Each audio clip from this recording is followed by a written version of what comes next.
नमस्कार, आप सभी का मेरे चैनल में हार्दिक स्वागत एवं अभिनंदन है। आज हम कक्षा 6 वसंत भाग 1 का चतुर्थ पाठ चाँद से थोड़ी सी गप्पें इसको पढ़ेंगे। इसका आज हम अभ्यास करने वाले हैं क्योंकि कविता को हमने पिछले वीडियो में पढ़ा था। आप अगर कविता पढ़ना चाहते हैं तो पिछले वीडियो डिस्क्रिप्शन में जाकर देख सकते हैं, उसमें लिंक दिया हुआ है। तो ठीक है, आज हम अभ्यास करते हैं कविता से। चलिए, अभ्यास शुरू करने से पहले अगर आप नए हैं इस चैनल में तो इसको सब्सक्राइब कीजिए ताकि आपको नए वीडियो टाइम से मिल सकें। पहला प्रश्न है, देखिए, कविता में आप पहने हुए हैं कुल आकाश कहकर लड़की क्या कहना चाहती है। तो इसमें देखिए, कविता में आप पहने हुए हैं कुल आकाश कहकर लड़की कहना चाहती है कि चांद तारों से जड़ी हुई चादर ओढ़कर बैठा है। ठीक है। दूसरा प्रश्न है, कवि ने चाँद से गप्पे किस दिन लगाई होंगी। इस कविता में आई बातों की मदद से अनुमान लगाओ और इसके कारण भी बताओ। ठीक है, अर्थात चाँद से जो गप्पे लगाई, चाँद का स्वरूप देखकर हमें अनुमान लगाना है कि किस दिन लगाई होगी। ठीक है, तो देखिए, हम दिन और कारण यह दिया है पूर्णिमा, अष्टमी और अष्टमी से पूर्णिमा के बीच अथवा प्रथमा से अष्टमी के बीच। तो इसका उत्तर होगा, गोल हैं खूब मगर आप तिरछे नजर आते हैं जरा। तो गोल हैं खूब मगर आप तिरछे नजर आते हैं जरा, इस पंक्ति के द्वारा हम इसका उत्तर लिखेंगे। तो ऐसे लिखना है, अर्थात चाँद की गोलाई थोड़ी तिरछी है, यानी पूर्णिमा होने में 1 या 2 दिन बाकी है। पूर्णिमा जब होता है तो पूरी तरह से चाँद गोला बन जाता है, पर पूर्णिमा अभी आने वाला है। तो पूर्णिमा तिथि आने से पहले, पूर्णिमा की तिथि से पहले की बात है कि थोड़ी सी उसमें गोल आ गई है। ठीक है, तो देखिए, पूर्णिमा होने में 1 या 2 दिन बाकी हैं। कवि की उपर्युक्त पंक्ति के आधार पर हम कह सकते हैं कि कवि ने चाँद से गप्पे अष्टमी के दिन लगाई होंगी। ठीक है, तो अष्टमी के दिन या अष्टमी से पूर्णिमा के दिन। तो आप दोनों उत्तर इसका लिख सकते हैं, अष्टमी के दिन भी लिख सकते हैं, अष्टमी से पूर्णिमा के बीच ये भी लिख सकते हैं। 3 नंबर का प्रश्न है, देखिए, नई कविता में तुक या छंद की बजाय बिंब का प्रयोग अधिक होता है। बिंब वह तस्वीर होती है जो शब्दों को पढ़ते समय हमारे मन में उभरती है। कई बार कुछ कवि शब्दों की ध्वनि की मदद से ऐसी तस्वीर बनाते हैं और कुछ कवि अक्षरों या शब्दों को इस तरह छापने पर बल देते हैं कि उनसे कई चित्र हमारे मन में बने। इस कविता के अंतिम हिस्से में चाँद को एकदम गोल बताने के लिए कवि ने बिल्कुल, देखिए, वी ल कुल अलग अलग अक्षर लिखे गए हैं, शब्द के अक्षरों को अलग अलग करके लिखा है। तुम इस कविता के और किन शब्दों को चित्र की आकृति देना चाहोगे, ऐसे शब्दों को अपने ढंग से लिखकर दिखाओ। तो उत्तर है गोल। गोल करेंगे तो हम एकदम दिमाग में गोल, एक गोल सा चित्र आ जाएगा। तिरछे अगर हम इसको भी अलग अलग करके लिखेंगे तब हम तिरछा एक जो तस्वीर दिमाग में बनता है वो उभर कर आएगा। ठीक है, तो देखिए, इसका कहने का मतलब है, जैसे अगर मैं आपको एक छोटी सी कहानी सुनाता हूँ। देखिए, मैं सुना रहा हूँ। एक जंगल था, जंगल में शेर था। वो शेर पानी खाने नदी में गया, बस इतना ही।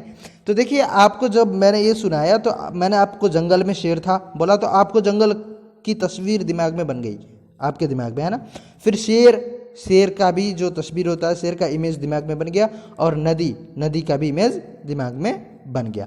यही होता है, बिंब को दिमाग पर उतारने के लिए शब्दों को इस तरह से लिखा जाता है ताकि उसको अच्छे से गहराई से हम समझ सकें। ठीक है, तो भाषा की बात में बढ़ते हैं।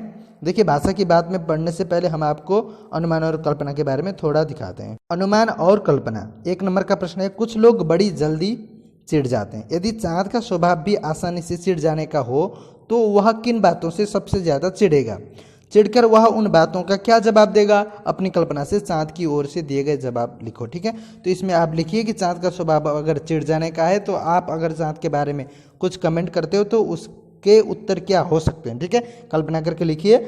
2 नंबर का प्रश्न, यदि कोई सूरज से गप्पे लगाए तो वह क्या लिखेगा। अपनी कल्पना से गद्य या पद्य में लिखो। इसी तरह की कुछ और गप्पे निम्नलिखित में से किसी 1 या 2 से करके लिखो। जैसे पेड़ से गप्पे करके आप लिख सकते हैं, बिजली के खंभा और सड़क, पेट्रोल पंप इत्यादि पर। ठीक है, तो भाषा की बात में, भाषा की बात 1 नंबर में देखिए, चाँद संज्ञा है, चांदनी रात में चांदनी विशेषण है।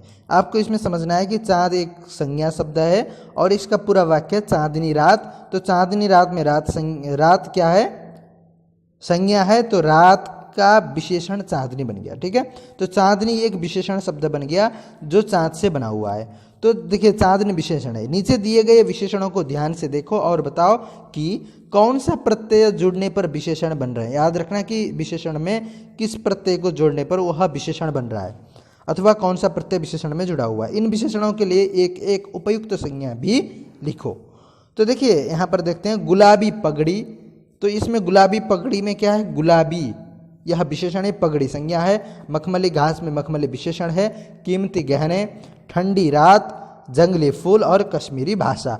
तो जो शब्द विशेषता बताता हो उसको हम विशेषण बोलते हैं। जैसे जंगली फूल, जंगली फूल में फूल की विशेषता बताई जा रही है जंगली शब्द के द्वारा, तो जंगली हुआ विशेषण और फूल हुआ विशेष्य।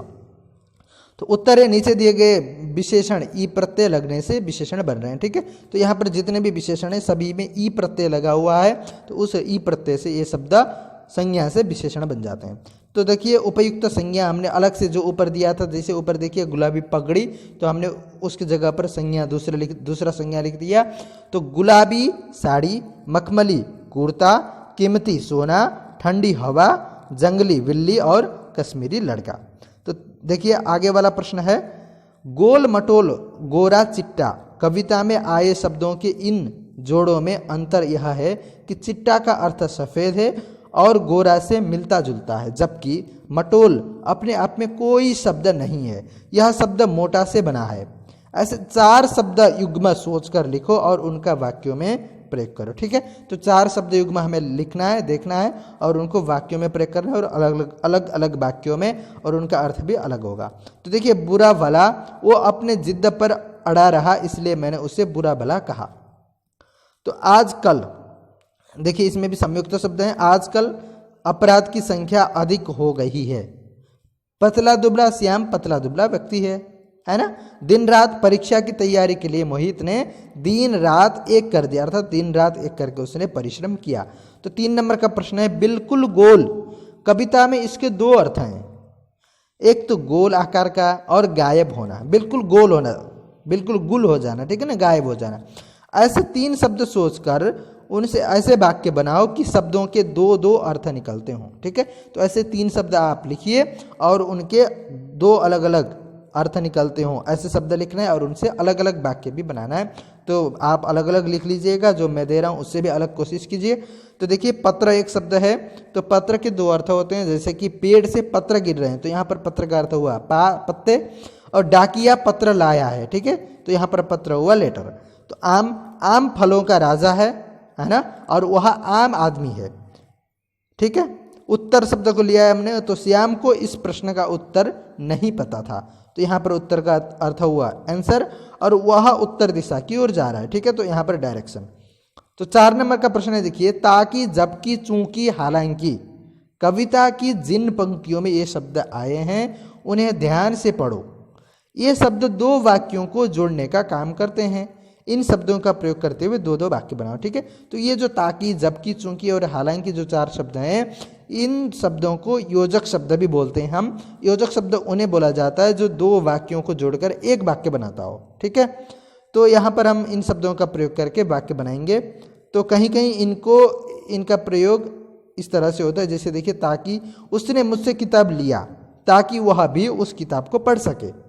ठीक है, तो उसने मुझसे किताब लिया, यह एक वाक्य है, और वह भी उस किताब को पढ़ सके दूसरा वाक्य है। दोनों वाक्यों को मिलाकर ताकि शब्द से मिला लिया हमने और एक वाक्य बनाया। ठीक है, तो मैं बहुत व्यायाम करता हूँ ताकि स्वस्थ रह सकूँ, इसमें भी 2 वाक्य हैं। जबकि राम ने गृह कार्य नहीं किया जबकि उसको करना चाहिए था।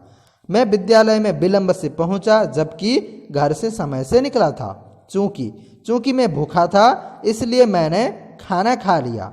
चूंकि वहाँ भीड़ थी इसलिए मैं रुक गया। हालांकि मुझे उस पर गुस्सा आ रहा था फिर भी मैंने उसे छोड़ दिया। हालांकि मैं स्कूल नहीं जा पाया फिर भी मैंने घर पर पढ़ाई की। 5 नंबर का प्रश्न है, देखिए गप और गप शप और गपबाजी, क्या इन शब्दों के अर्थ में अंतर है? तुम्हें क्या लगता है? लिखो, अगर अंतर है तो लिखो। ठीक है, तो उत्तर है, देखिए गप मतलब होता है बिना काम की बात करना, जहाँ पर कोई अर्थ की बात ना हो, ठीक है, बिना प्रयोजन की जब बात होती है तो उसको हम बोलते हैं गप।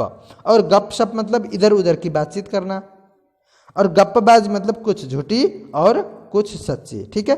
तो आज के लिए इतना ही। आपको यह वीडियो कैसा लगा? अगर अच्छा लगा तो लाइक कीजिए, कमेंट कीजिए, और अगर आपने सब्सक्राइब नहीं किया है अब तक तो सब्सक्राइब कीजिए ताकि आपको नए वीडियो मिल सके, क्योंकि इस चैनल में आपको हिंदी और संस्कृत से रिलेटेड सारे वीडियो मिलेंगे।